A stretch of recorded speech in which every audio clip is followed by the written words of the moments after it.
Sumasalamin din po ito sa impluwensya ng mga fake news na nagkakalat.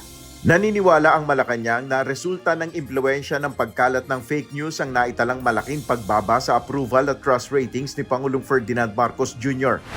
Batay sa pinakahuling survey ng Pulse Asia, parehong bumaba sa 25% ang approval at trust ratings ng Pangulo noong Marso kumpara ng Pebrero na may 42%.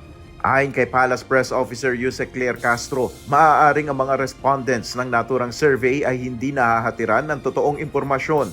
Ang mga respondents ba ito ay nakakatanggap ng totoong news o naiimpluwensyahan ng fake news? So ang mga respondents ba na ito ay hindi nakakarating ang tulong ng gobyerno? So dapat din po nating malaman ito.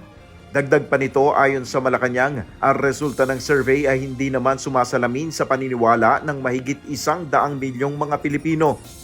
Giit pa ng Malacanang, hindi naman nababahala si Pangulong Marcos anuman ang resulta ng survey. Hindi po nabahala ang Pangulo sa anumang rating sa survey.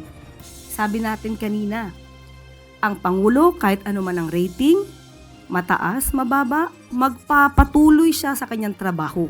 Kaugnay ng pagsugpo sa fake news, ayon kay Yusek Castro, pinulong ngayong araw ni Pangulong Marcos ang ilang ahensya ng pamahalaan tungkol sa kung papaano mapipigilan ang pagkalat ng mali o pekeng impormasyon, lalo na ngayong panahon ng eleksyon. Nel Maribuhok, UNTV News and Rescue, Diyos ang aming sandigan, serbisyo publiko ang aming pinahalagahan.